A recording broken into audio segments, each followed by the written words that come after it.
We weren't able to legally be married, all of us together. I am legally married to April. Changed our last names to match Nick's last name to show others how committed we are to this relationship. I am a stay-at-home dad. In our household, the women are the breadwinners. That's the way we run things here. That's the way we like it to be structured. Nick is a trophy husband, if you will. And so with all of our incomes and all of us coming together and all of our knowledge, we can do so much more than an average household. Danielle's telling me that Nick doesn't work and I feel uncomfortable about it. I feel like weird to have 4 people in a house and one of them just completely not work, especially the male of the house. There's 3 women, especially a pregnant woman, who are all working. I do think Danielle is being manipulated.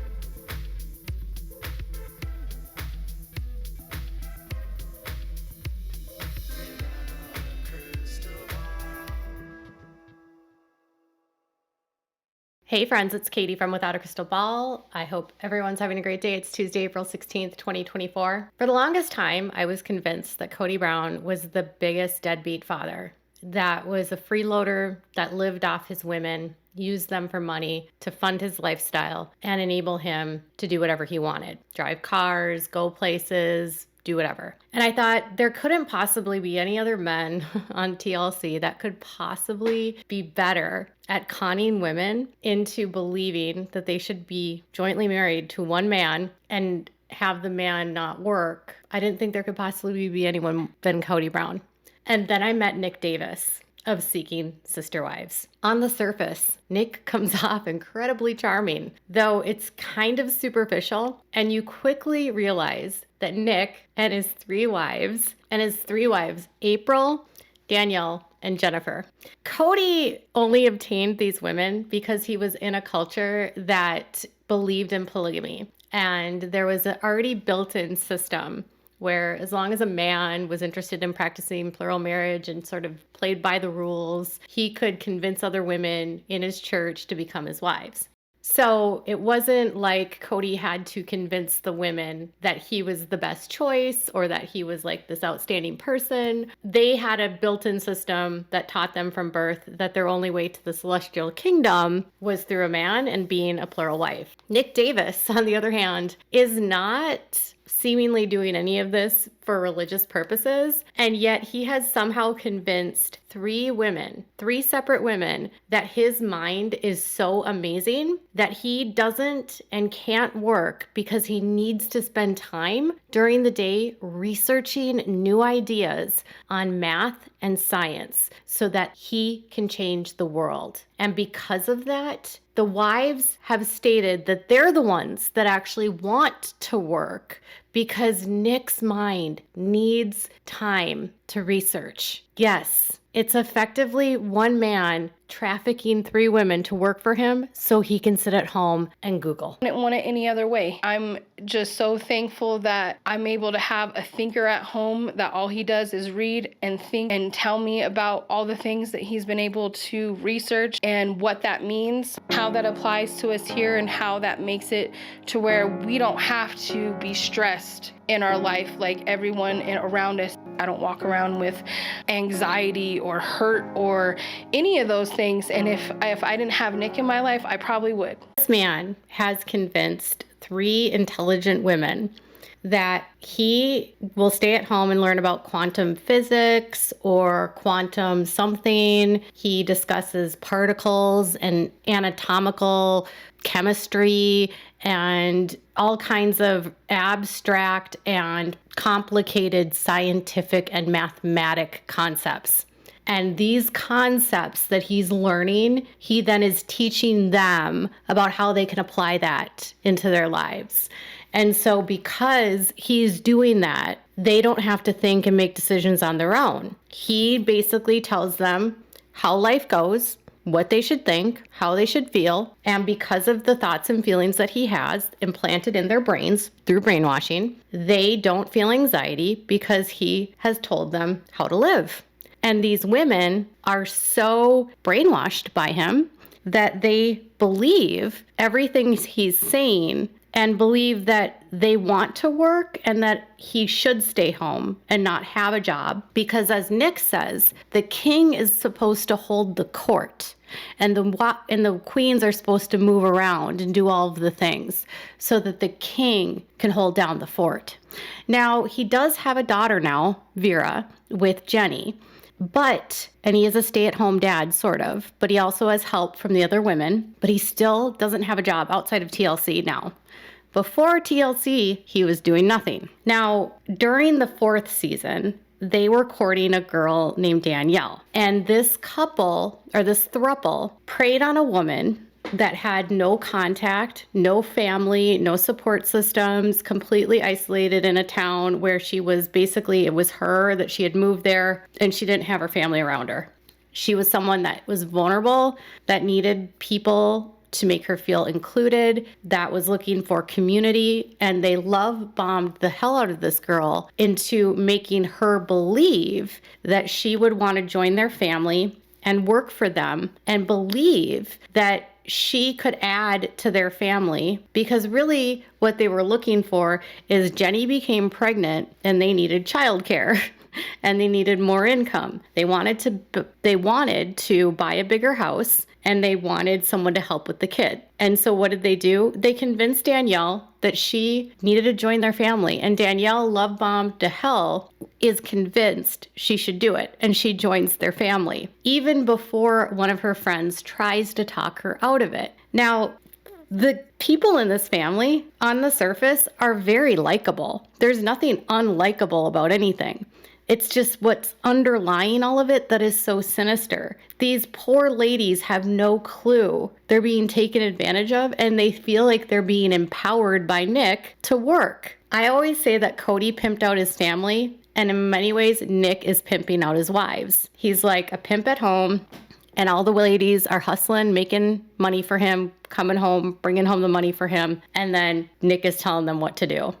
So Kody's a pimp, Nick's a pimp. It's gross. And Danielle is so vulnerable that when her friend tries to talk her out of it, she explains that she believes that they are taking advantage of her and manipulating her into this. But Danielle still joins because she is so desperate for that inclusion.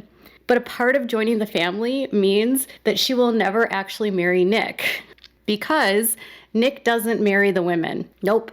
He has the wives marry each other. Now, Nick claims he does this so that the women don't get jealous and he's not married to one, and so there's no preferential treatment. So April, who's been his girlfriend since college, and Jenny, who is 24 and 14 years younger than him, Jenny married April, and they're not lesbians. And they all share one bed.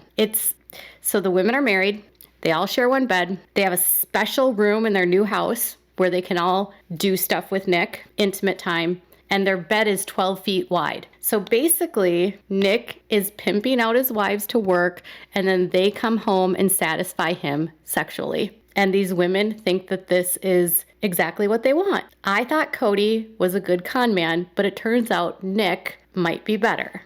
It would be tough trying to satisfy my sex drive in a monogamous relationship. It's a lot of pressure to put on one individual. Polygamy is good for that, because then I can make sure that I can yes, it is get good that, for that, actually.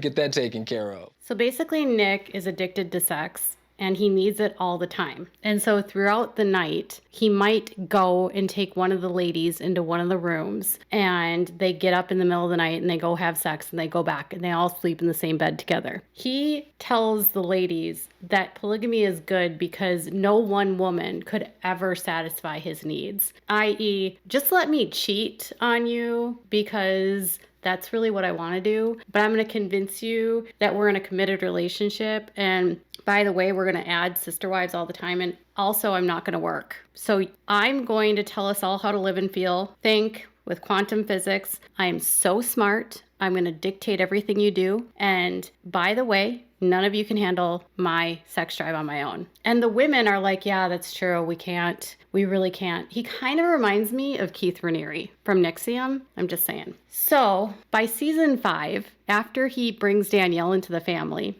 things have gotten so overwhelming in the world because Jenny has a baby. He is a stay-at-home dad, and Jenny still works, and April still works, and Danielle works and also helps out with Vera. And they're all raising the child together. And they decide they want to bring in a new wife. And Danielle doesn't want to, so she literally leaves the family. And she packs everything up and takes off. And she's crying hysterically, and she says she needs time to think. She needs to get away from them. She just needs time. And then they're mad at her for leaving because she opened up a bank account without telling them, signed a lease without telling them. And when they have a talk about why they're upset, April, who is like the first wife, and she says she's the matriarch of the family, is crying to her because she was so upset because she had to brush the child's teeth by herself, and she didn't know how to do it because the child only understood that Danielle did the teeth brushing. And we need you around the house to brush her teeth. It's like loaded manipulation where we love you so much, but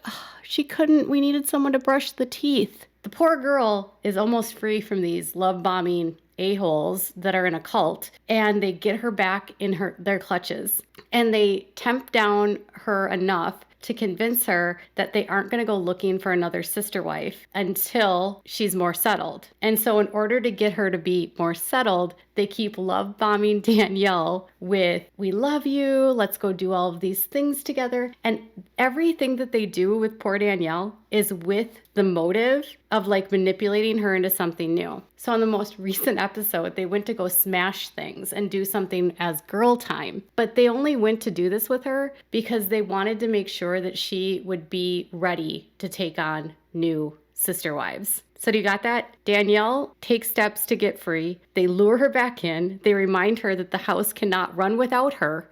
And then when she finally comes back, they take her out to do stuff only because they want to manipulate her to let them take more wives. Because ultimately, Nick has an unhealthy obsession with women, and they are greedy. And it's all about money and sex. And these women somehow believe that this is what they want. Kody had women that actually fought back and that actually, like, over time had an opinion. And right now, Nick has these 2 women, April and Jenny, doing all of his dirty work. And it looks like he's just this like laid back dude that's like super easygoing and would never get mad at you. And he's totally fine with things. But you can tell that he is orchestrating all of this. And you can also tell that he's not as calm as he seems. There's like this uneasy tension with these ladies that I don't buy it. It's also very clear that his favorite is Jenny because he's always all over her. She's the 24-year-old. And what's also strange is that he's been with April since they've been in college, so like 14 years. They've never had a child together. And the first child that he has is with Jenny. On top of that, they tell Danielle that if they bring in a new woman, she's going to have to marry the woman as a sign of commitment to him, whether she wants to marry this woman or not. All the while, there's this underlying thought in my brain. If he's unemployed and he doesn't have any of the women marry him, none of their income is claimed as his. Therefore, he could be using welfare, or he could be getting some sort of disability. He could be getting assistance of some kind. There could be some sort of financial government scam that would be a lot like polygamy, because they do this in polygamy too with the Mormons, where the men don't want it to be legal because the single wives use welfare fraud, like they get food stamps or whatever. So is he doing this so that they can also benefit from government aid, a way to game the system? It's all just very odd. The women don't need to be married. It just seems like it's a way to control them into marriages that they don't necessarily want or need. And then not on top of that, they legally change their name to his, even though they're not married to him. He has these women so brainwashed. It's insane. And he is by far more of a freeloader than Kody, more of a deadbeat than Kody. And I feel bad for these women. I feel really bad for Danielle. She's being exploited. And they seem so nice. That's the problem. So nice. The ladies do. Nick, he's a con man. He's a cult leader. Basically what he's doing is he's building a cult with his women, and that's scary. So Kody Brown did get his wives to work for him, but he also had to work. He had to use religion in order to do it. Nick just uses his sex drive and his quantum physical mind to convince them that his mind is going to change the world. And they're all on a mission to change the world. So Kody Brown has been knocked off his throne. There is someone that is more of a user on TLC than him. Tell me what your thoughts are about this in the comments below. Make sure to let me know if you want more content like this. Make sure to subscribe to my channel if you haven't subscribed. Give this video a thumbs up, and thank you guys so much for watching. Bye.